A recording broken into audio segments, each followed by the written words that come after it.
So are you guys ready to watch people who don't know anything about what they're talking about talk about it? This is coming to us from CBS News. Driving while high. Offenders don't think they'll be arrested. By Ed Lefelt. Or Liefeld. I'm not sure. They have a minute and a half piece right here. Let's check this out. Oh, really quickly. Yeah, she can catch the 30. She definitely gets the 35%. As marijuana, more people admit driving while high, and most Americans think that those drugs will never get caught. CBS News' Joy Benedict has more. And the reason most Americans think people will drive high and not get caught is because, well, most Americans, now I don't want to say most Americans, but a lot of us know people who drive stoned and don't get caught. I mean, it's not the same as driving drunk, and people really do not understand that. Oh yeah, this is CBS Digital. They suck. Look at these load times. Get better, CBS Digital. You're not good. As this car weaves across the highway, police close in. The driver admits right away he's high. I just finished smoking my marijuana, which is probably why you smell it. A new survey from AAA's Foundation for Traffic Safety finds nearly 15 million drivers report getting behind the wheel within an hour after using marijuana. Oh, yeah. I know a lot of people that do that. It's kind of stupid. Drivers we spoke to not surprised, but they are concerned. Lots of things can happen on the road. You need your wits about you. The report from AAA says nearly 70% of Americans... Okay, yeah, let's cut this off before CBS decides it wants to copyright strike this. Now, here's the deal. What was that? Like, my man, that was just a little, ooh, like, that wasn't even a serious, he was probably just reaching for something. That wasn't like, serious swerving. But you hear the way and oh my goodness, that sounds stupid, man. That sounds really dumb. And like, yo, like, this is, okay. Full disclosure, I have driven both drunk and stoned, okay? Two completely different things. I'm not proud of either, and I think legally I have to say that, but I'm not proud of either. But if you ask me which one you will definitely have more of your wits about you, is definitely driving stoned, okay? I honestly, I only drove drunk once, and I was way too paranoid behind the wheel. I knew I didn't have my wits about me. I really did pull over and just stop and fall asleep and then wake up and finish my trip.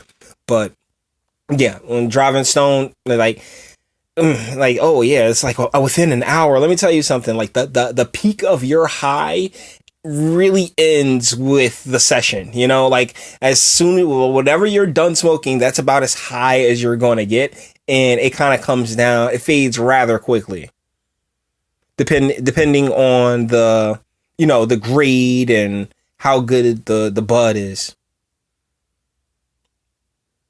Come on. Believe it's unlikely that drivers high on marijuana will get caught.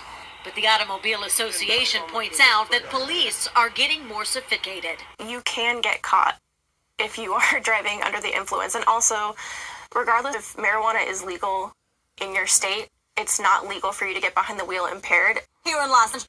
But that's mainly because most of the people that are making these laws, that's not their swag. They still, like, we are transitioning as a nation to a place where, oh wait, yeah, you've been bullshitting us about this entire time. So a lot of research that should have been done over the last 40, 50 years just wasn't done. But as far as, I mean, and not, it's not only that I've done it, I've been in cars. I've actually been in a car with people that can drink and drive. I'm talking about awesome behind the wheel with some licks in them. It's amazing. It really is such an individual thing. Would I recommend any of it to anyone? Hell no. But we do have to take into account that people have different tolerances and different abilities, She gets the 35% too. I like that pearl necklace. What's she signifying with that pearl necklace? Oh my God, CBS Digital. Drug-related DUI arrests shot up 32% after marijuana was legalized for recreational use last year. Officer Cameron Sardar is a drug recognition expert with LAPD. He says marijuana impairs critical driving skills. It affects depth perception. oh wow, a cop says that it's going to really screw with you. And how would you know, sir? Have you been smoking and driving? Of course not. So shut the fuck up. It affects memory and concentration. The LAPD says drivers should wait 8 hours after smoking marijuana.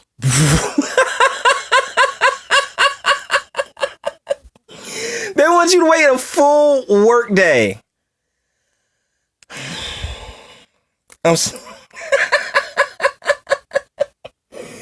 Yo, look, like I said before, I don't recommend anybody being under any type of intoxicant behind the wheel. I need to make that insanely clear. But come on, man. If you smoking some shit that you high 8 hours later, bruh. Like, yo, 973-336. I'm joking. I'm just saying. Like, yo, come on, man. Take it easy.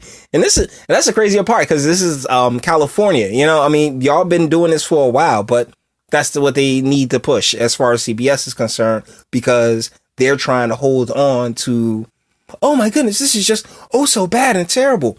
And like a lot of Americans now, we know that you've been lying to us. And that's a big part of the reason why Trump's in the office. Make no mistake. Yep, I'm going to draw all the way back to that, because we know you lie. We know you've been lying. 6 seconds left, so let's see what's the rest. Come on. Before getting behind the wheel. Joy Benedict, CBS News, Los Angeles. Joy Benedict is very reminiscent of Sarah Sanders. She reminds me. Career. Yeah, I've had some that's why I turned over the years. I thought I turned it down. Executive. Thought I turned this down. Thank you. Silence. Okay. In the last month, almost 15 million drivers got behind the wheel of the car within an hour after using marijuana. Nearly 70% of Americans think it's unlikely a motorist will be busted for driving high on marijuana. Unlike a breathalyzer test for alcohol, only a blood test can actually measure THC impairment. Here's a sobering thought. As we shift into the summer driving season, nearly 7 out of 10 Americans say it's unlikely people will stop someone for driving under the influence of marijuana. Would you like to know why? Because, I mean, even in that clip that they showed, that guy wasn't driving super erratic. He just, slightly swerved, which I said he could be reaching for something. Here's an even more disturbing prospect. They're probably right. It's not disturbing. Jesus, what 80-year-old wrote this? According to a study released today by the largest federation of auto clubs, the AAA, nearly 70% of Americans think it's unlikely a motorist will be busted for driving while high on marijuana. The study also found that in the last 30 days, almost 15 million drivers have gotten behind the wheel of a car within an hour of smoking, injecting, or covering themselves with a marijuana product. That can be as bad or even worse than driving while intoxicated or texting on a cell phone, because the drug's effects usually last for up to 4 hours. Like I said, if you know anybody with like 4-hour bud, please let me know. Marijuana Nation. This is just something that that's their marketing. This is not your grandpa's pot, said Jake Nelson, AAA Director of Traffic Safety and Advocacy. Today's marijuana is 10 times as strong as what people smoked in the 70s. And other THC products, the active ingredient in marijuana, can be 3 times stronger than that. The survey found that drivers are likely to need a lot of convincing. 7% approve of driving after token, much more than other behaviors like drinking, 1.6%, or drowsy driving, 1.7%. Really, 7%? Oh my goodness. Younger drivers, such as millennials, were especially pro-pot, with 14% admitting to driving an hour after using. Men were more likely to do so than women. Yeah, they had to throw that little sex thing in there, right? Battle of the sexes. The overall acceptance of driving while high isn't that surprising, considering that marijuana is now legal, either in medical or recreational form, in 4 out of 5 states. Hungering for revenue to balance their budgets, governors in New York and New Jersey are both pushing to legalize pot, as are some presidential candidates.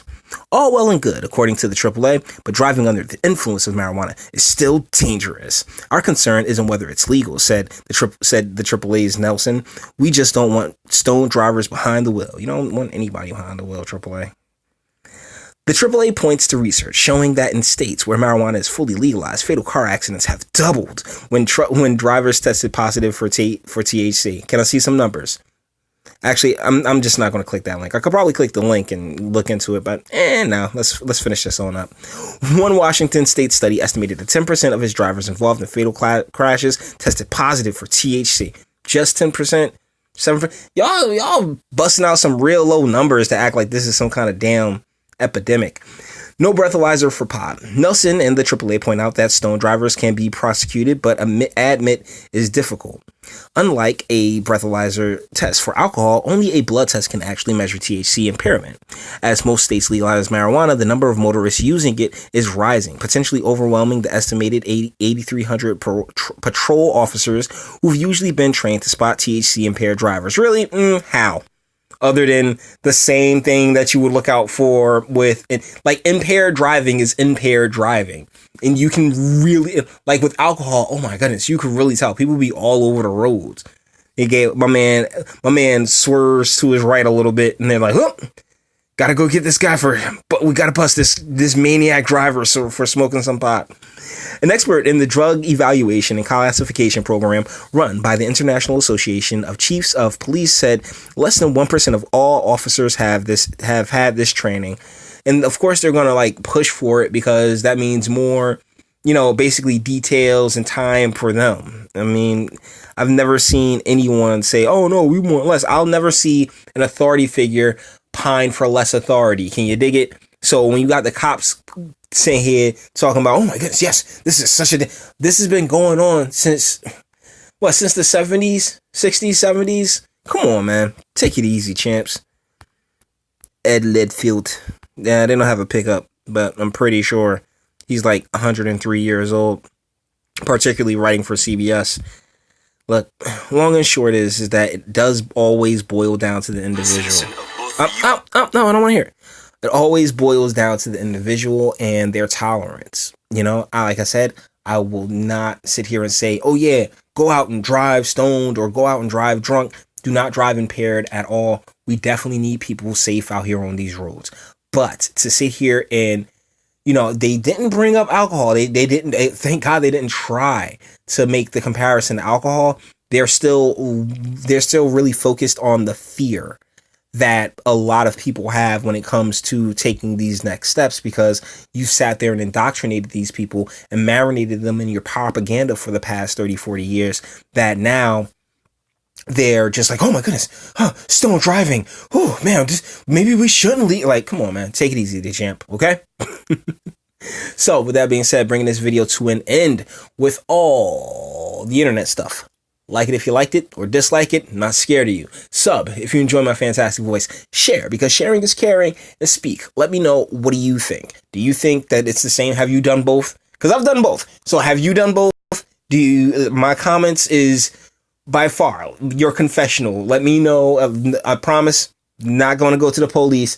But let me know what you think. Do you think that, the impaired driving, whether it be cannabis, is it different than alcohol? Is it different than driving on meth? I'm not sure. I don't know. I've never done meth. I've only driven drunk and stoned on pot, so I couldn't tell you. But let me know what you guys think in the comments. And until the next video,